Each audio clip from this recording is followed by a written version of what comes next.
El Perú ha sido conmovido por una gran cantidad de conflictos sociales que han roto todos los parámetros, por la muerte de 28 personas y por las multitudes que se han desplazado por todo el país. A lo largo de las entrevistas que vamos a dar estos días, en esta semana que comienza, vamos a evaluar las razones de la crisis. Y las razones de la crisis no son fáciles de resolver, cuidado. No vaya a ser que el gobierno crea que como ya logró que las manifestaciones fueran más o menos pacíficas, la cosa está resuelta. De ninguna manera. Lo que hay en el Perú es un malentendimiento en muchas cosas. Por ejemplo, entra la presidenta de Boluarte y Castillo se aprovecha para llamar a todos los presidentes del extranjero para convencerlos de su causa y logra voltearlos en contra de esa nueva presidenta. En segundo lugar, la señora Boluarte entra en un momento muy accidentado, porque elige a un primer ministro que era una persona que la tenía a la mano, pero no al que tenía designado, y se crea un gabinete que tiene grados de improvisación que se han visto a la hora de la represión de las manifestaciones, donde la distancia salta entre el premier Otárola, que es un hombre dotado para el derecho, tiene experiencia de Estado, pero no tiene el manejo que debía tenerse de la información de cómo estaba la policía y el ejército para llevar adelante la batalla que se avecinaba. Entonces, el ejército ha entrado de manera desenfrenada, sin protocolos, sin planeamiento, y ha entrado sin sincronización con la policía, que es lo más grave, porque la ley indica que va en refuerzo de la policía la presencia armada del ejército para proteger instalaciones. Pues nada de esto se ha hecho así. Esto ha sido improvisado y el resultado es una serie de eventos en los cuales vemos a un oficial que sale y le dispara a la gente a ciegas, como guiando a su gente para que entre en combate. Pero los soldados están agazapados en un grifo sin entrar en la lucha porque se dan cuenta de que esta era una acción contra civiles y que ellos no están preparados para ello. Es evidente, porque son reclutas, son soldados con escaso conocimiento profesional y es el oficial el que mata centralmente a las personas más visibles en todos los casos. En segundo lugar, la Fuerza Armada no se repliega organizadamente a trabajar dentro de aquellos centros críticos, como son los hospitales, como son la sede del Poder Judicial y como son sobre todo los aeropuertos, sino que actúa con un criterio de ofensiva armada y entra a pegarle tiros a la población como manera de aterrorizar y lograr el control de la situación.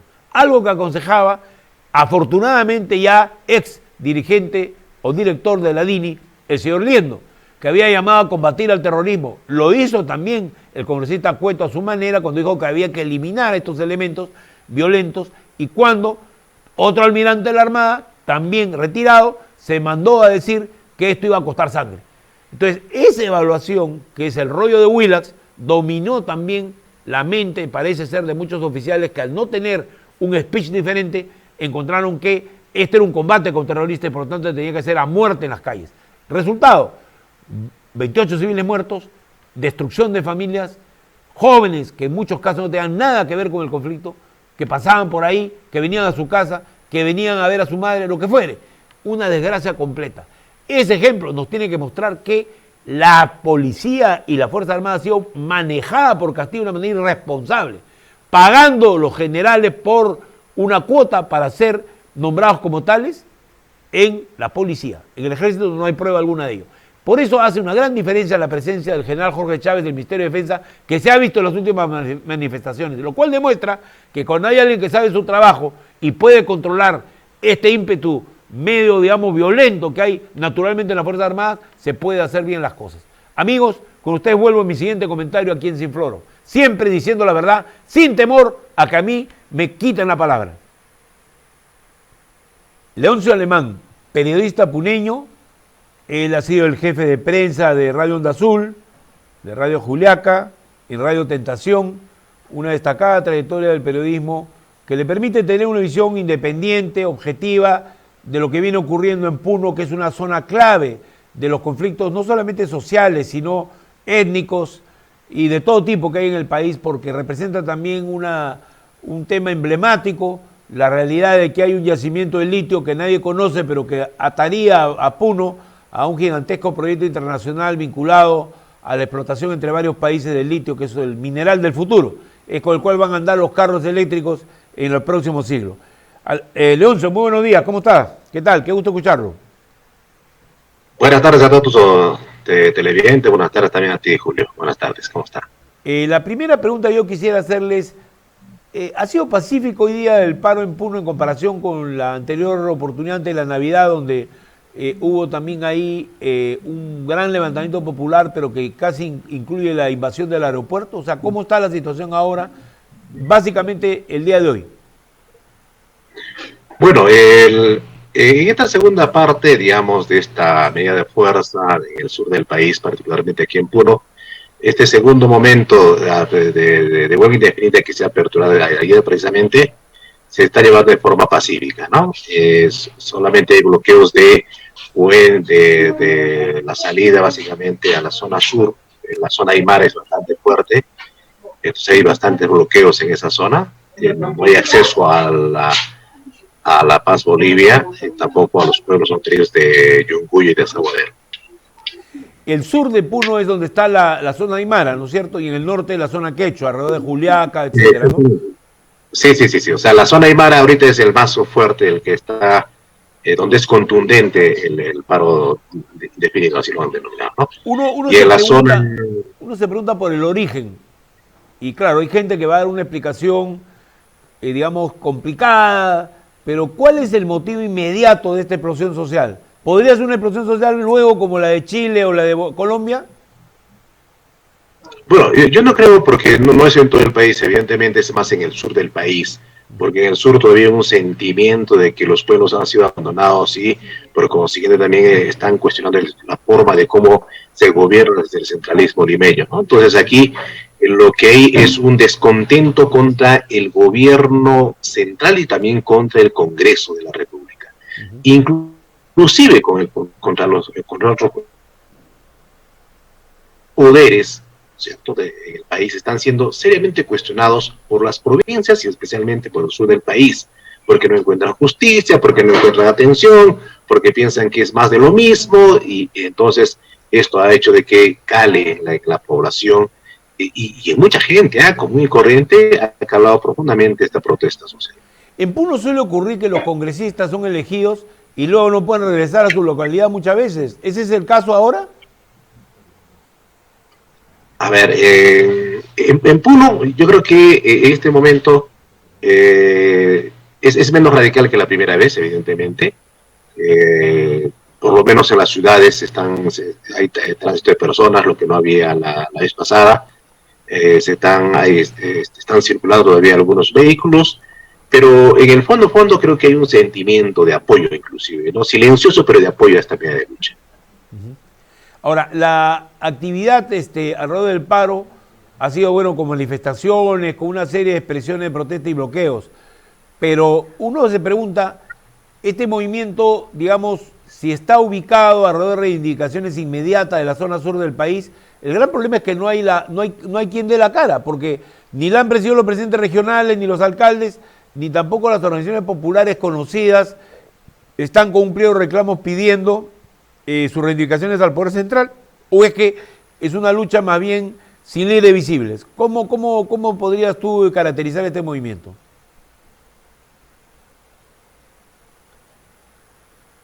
De la población. Entonces, cuando se plantean, por ejemplo, desde el gobierno central, Dina Boluarte plantea y su ministro plantea que básicamente este está organizado, financiado por el narcotráfico, los grupos informales mineros, que detrás de esto hay una cocina política de los extenderistas. O sea, yo creo que se desvirtúa en todo caso esa hipótesis que plantea Dina Boluarte, porque esta manera de ser espontáneo de este movimiento social de protesta en el sur del país y particularmente en Puno, demuestra de que de repente no hay una coordinación, ¿cierto? Porque si hubiera una coordinación más estrecha, mucho más planificada, creo que tendría otros matices esta movilización. Se nota que todavía hay espontaneidad, ¿no es cierto? Hay espontaneidad. Unos se levantan hoy día, otros se levantan mañana, otros pasado mañana. Entonces, pero el sentimiento común de esta gente es, bueno, primero, la renuncia de Dina Boluarte, evidentemente, cierre del Congreso que manifiestan permanentemente y adelanto de elecciones para este año 2023.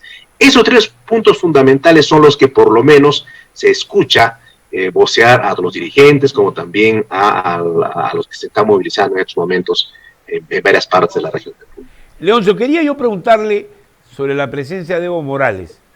Ha habido ex cancilleres como Tudela, el señor González Posada, que han dicho que hay una gran conspiración que le llaman la búsqueda de una salida de Puno del Perú que estaría siendo promovida por Evo Morales y que parte de la pelea por eso es lograr que la zona sur viva convulsionada, con una fuerte presencia de miembros del MAS, que es el partido de Evo Morales, y que, en fin, habría todo un tema de un complot para volver a Puno una especie de embajada de Bolivia en términos de sublevación social aquí en el Perú. Sí, o sea, me causa bastante risa, ¿no? O sea, la opinión a ese nivel. O sea, son gente, pensé que era gente bastante preparada, pero creo que no muestra en sus declaraciones, por ejemplo, el señor Tudela, ¿no? Sí. Es que es así, o sea, lamentablemente hay gente que solamente vive en Lima, está detrás de un sillón y nada más, ¿no? O sea, no conoce el Perú profundo, ¿no? No conoce el sentimiento, el cultural, inclusive vivencial de estos pueblos. Entonces, nada de lo que se dice, por ejemplo, es cierto. O sea, no hay presencia de Evo Morales en ningún movimiento regional, de reivindicativo aquí en la región de Puno, y menos en la zona Aymara.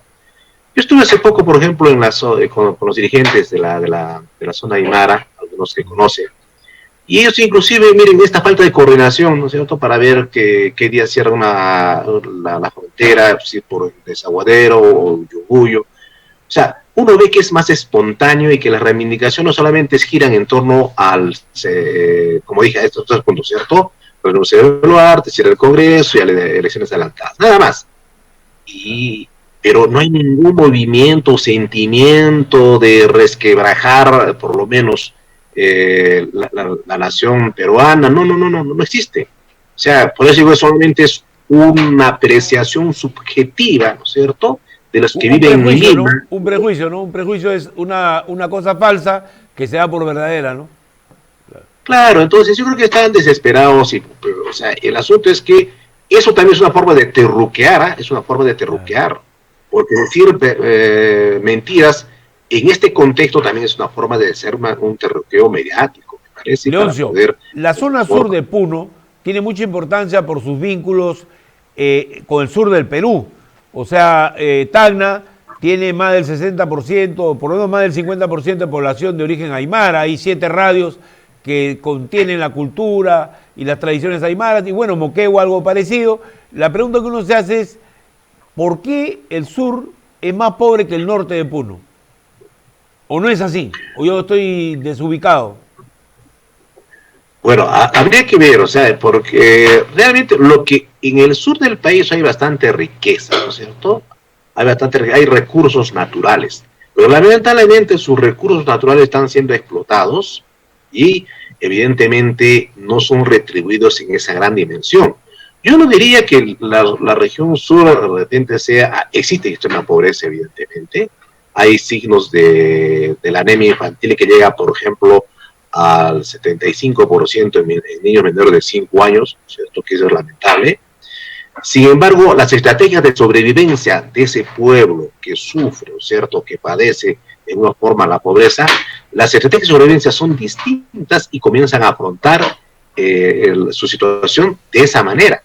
Entonces, yo creo más bien lo que falta al margen, ¿cierto?, de esto es que el centralismo, ¿no? O sea, la gente lucha más contra el centralismo. Es decir, las decisiones políticas que se toman en Lima, la forma como se gobierna este país, evidentemente es cuestionado.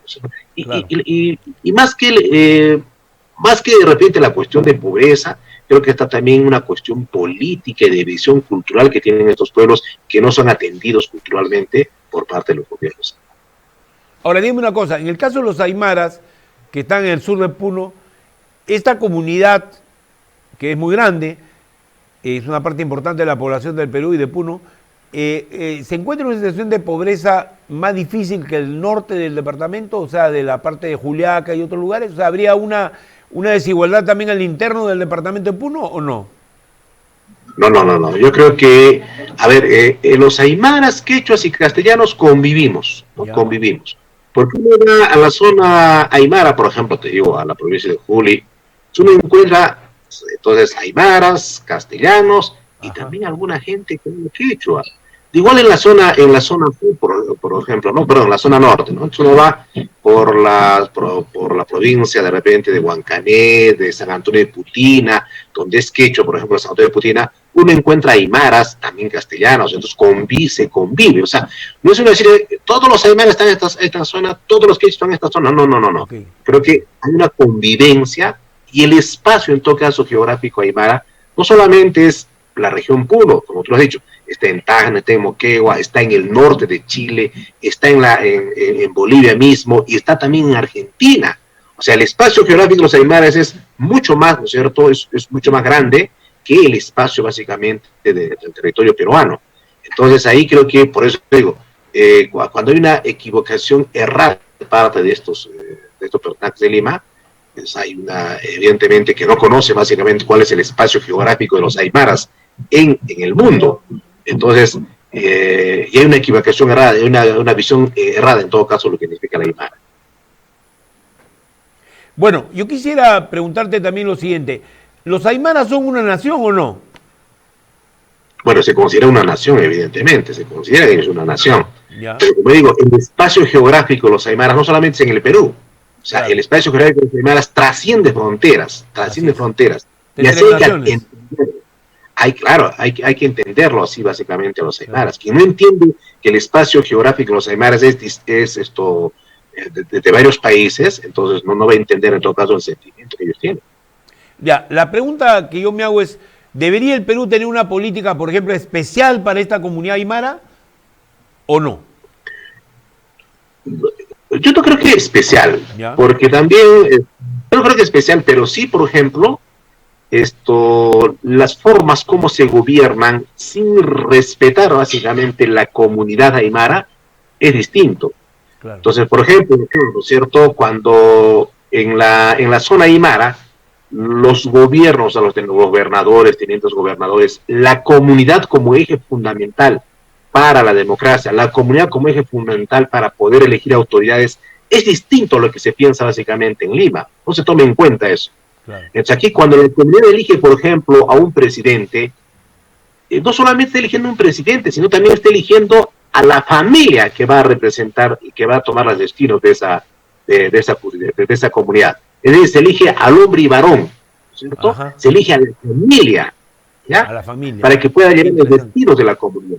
Claro. Ese es el sentimiento, por ejemplo, de la aymara, lo que no se entiende en Lima. Hace poco, por ejemplo, cuando en la Comisión de Constitución, la señora Alba bueno, lo citaron al gobernador regional, al señor Alejo, él decía hermanos, hermanas, ¿no? Pero es una expresión pues que no se entiende allá, dice, yo no soy tu hermano, ¿qué te pasa? O sea, no se entiende que acá se tratan así, hola hermano, ¿cómo estás? No, o sea, no hay o sea, si desde ese punto de vista no entendemos cómo es la relación de los aymaras, cómo es la relación del mundo andino aquí, evidentemente no vamos a entender nada. A mí me pareció una ridiculez de parte, en todo caso, en esa comisión de cómo han tratado al exgobernador regional Germán Alejo, ¿no? Y él también se dejó, pues, o sea, yo francamente en ese espacio me hubiera mandado a rodar, porque no se entiende. No, es así, no se entiende. ¿Cómo podríamos hacer una región que funcione mejor para que aymara, quechua, para todos los sectores que están en la población de Puno, y en general la población de Puno se sienta más incluida en el Perú? Porque aquí tiene que ver también con temas como que la minería tiene una alta proporción de ilegalidad y por lo tanto la gente no se siente parte del sistema. Y también en la parte productiva, digamos, comercial, hay también una presencia, yo no sé de qué cantidad, pero importante de la informalidad. Para mí la informalidad no es ilegalidad. Yo creo que uno de los grandes problemas del Perú, sociales del Perú, es incorporar a los informales a la economía, darles pleno derecho, si no estamos construyendo un país con peruanos que no solo están divididos geográficamente, sino divididos internamente, porque hay un grupo de ellos que son prácticamente unos parias dentro de su país, ¿no? Claro, evidentemente, o sea, la informalidad, por ejemplo, aquí en la región del país, por lo menos en Juliaca, es distinto pues a la informalidad en otras partes del país. O sea, aquí la informalidad, como te dice, no es ilegal. O sea, la gente comercialmente realiza comercio informal y de eso vive como parte de una estrategia de sobrevivencia frente a la crisis. Claro. Entonces, la informalidad aquí en la región por lo menos es una estrategia de sobrevivencia en donde la gente comienza a comercializar efectivamente para sobrevivir. Y eso no se entiende en Lima, ¿no? Entonces, Claro. creo que debería haber políticas públicas especialmente para poder atender, ¿cierto? Y políticas, yo diría, multiculturales inclusive, para poder atender algunas necesidades. Entonces, si no se entiende el mundo andino, de cómo se gobierna el mundo andino, evidentemente no van a entender, ¿cierto?, cómo en Lima, o sea, por eso cuando hay protestas, decimos bien, oye, queremos esto, cierra el Congreso, queremos tal cosa, porque en el mundo andino las cosas son más fáciles. Las Claro. cosas se hacen no como lo ha planteado el programa de elecciones o la OMP, ¿no? Que no se puede hacer en 6 meses, ¿no? Claro. Que, bueno, hay que esperar 2 meses todavía. No. Entonces, en el mundo andino las cosas se hacen mucho más fáciles. Claro, la gente está cosas... acostumbrada a elegir en su comunidad y a cambiar las autoridades sin ningún tipo de obstáculo, ¿no? Y no se hacen mayores problemas, ¿no? Para poder hacer este tipo de elecciones. Entonces, esa mentalidad del mundo andino no se entiende en Lima. Claro. No lo entiende Dino Boluarte, que viene inclusive de una región como esa Purímac, no lo entiende. Claro. Entonces parece que el poder lo ha nubilado a Dino Boluarte, que ahora ya no entiende lo que es básicamente el pensamiento de esa gente que vive en todo caso en las provincias del país. Entonces, bueno, esa manera de entender, uno tiene que entenderlo y tiene que enfrentarlo también, pero entendiendo esa problemática. A mí me parece que el tema central del Perú ahora es también ver cómo se puede reconciliar, ¿no? O sea, a partir de reconocer los problemas que hay, cómo poder empezar un camino que, bueno, una vez que acaben estas batallas callejeras y toda esta multitud de manifestaciones que hay, se pueda llegar a un arreglo. Por ejemplo, ¿tú crees que a la población de Puno le interesaría que se adelanten las elecciones aún más de lo que están previstas? El problema es que debería haber espacios de diálogo. Yo creo que Dino Boluarte se ha equivocado con el sur del país. Claro. Yo creo que hubiera abierto un diálogo con los diferentes frentes regionales en todo el sur del país, claro, donde es fuerte más mayor movilización de protestas. Claro. Entonces, si no se ha abierto en todo caso un diálogo con los frentes regionales de cada región del sur del país, creo que distinto hubiera sido la situación, ¿no es cierto? Muy bien. Claro. ¿Quieren mediante elecciones? Muy bien, les invito a dialogar sobre eso. ¿Quieren mi renuncia? Les invito a dialogar sobre eso. ¿Quieren adelante elecciones? También les invito a hablar sobre eso. Pero no decir, no. Leoncio, una pregunta al respecto. Tú sabes que en el Perú no estamos acostumbrados a las consultas populares, ¿no?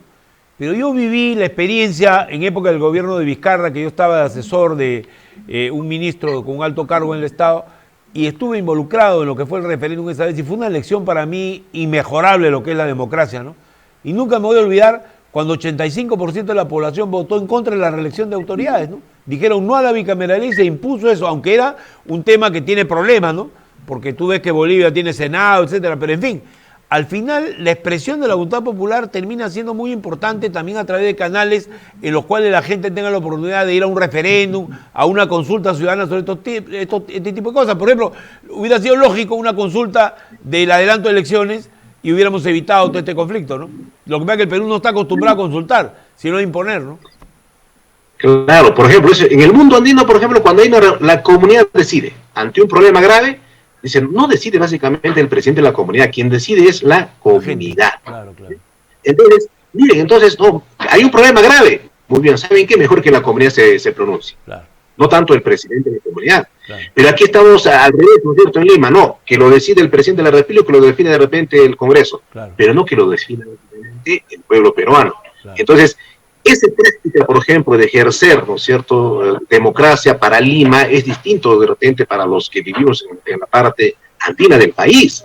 Claro. Entonces, lo que tú decías, ¿por qué no se sometió a consulta? ¿Por qué tanto miedo de repente a un referéndum? Así es. Ya está de consulta. Por ejemplo, se ha prohibido el debate de la constituyente, lo cual es ridículo. Claro. ¿No? Porque puede ganarse, puede perderse, pero el debate y el ponerse de acuerdo va a llevar a que los que pierdan tienen que aceptar lo que sea el resultado y los que ganen el resultado que se haya salido de una votación, ¿no? Creo que es así, ¿no?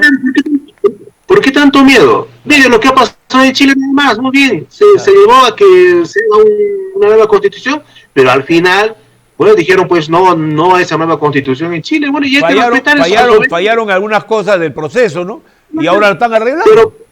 Y nadie se despeina por eso, ¿no? Porque se supone que un país tiene que ponerse de acuerdo. Mira, Lula en la asunción del mando ha dicho, frente al gobierno de Bolsonaro, dijo, aquí lo más importante es que se está reponiendo la política como mecanismo, porque se ha estado negando la política, que era lo que hacía el autoritarismo, ¿no? Y decía, la política permite negociar, ponerse de acuerdo, y creo que el ejemplo que tú has puesto de las comunidades andinas es muy importante, es todo se decide por el voto, la mayoría manda, y todo lo importante se consulta, y la democracia peruana no funciona así, ¿no? Claro, por eso estamos mal, ¿no? O sea, estamos totalmente mal, o sea, no se entiende eso. Y en el interior del país, por lo menos en el centro, como también en el sur del país, donde hay comunidades campesinas, se entiende de esa forma, básicamente, la forma de gobernar, Claro. lo que no se entiende de repente por algunos leídos en Lima. Entonces, Claro. desde ese punto de vista, me parece que si no se ha aperturado una forma de diálogo, ¿no es cierto? Y creo que Dina Boluarte se ha equivocado de extremo a extremo, creo que está siendo mal asesorado y está metiendo la pata en más de una oportunidad. Ayer nomás, ¿no es cierto? O sea, en vez de bajar un poquito los decibeles, lo que está haciendo es atizar más cuando te dicen, no, detrás están narcotraficantes, están mineros ilegales, están terroristas. O sea, al decir eso, embraguece más que a la gente, ¿no es cierto? O sea, hoy, por ejemplo, la gente ¿no? gritaba, Dina asesina, ¿no es cierto? Ya, Claro. o sea, los eslogans son mucho más fuertes, inclusive, que en la primera vez. Claro. ¿Por qué? Porque escuchar a Dina ya provoca ciertas náuseas, ¿no es cierto? Y eso, evidentemente, rechazo de la gente. Por esas apreciaciones que lo hace sin ningún tipo sin ninguna prueba, ¿no? Entonces, Claro. y eso más perturba más a la gente, evidentemente.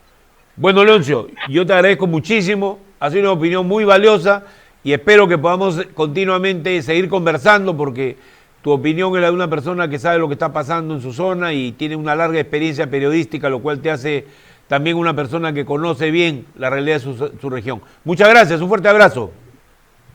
Julio, muchas gracias. Hasta otra oportunidad. Gracias.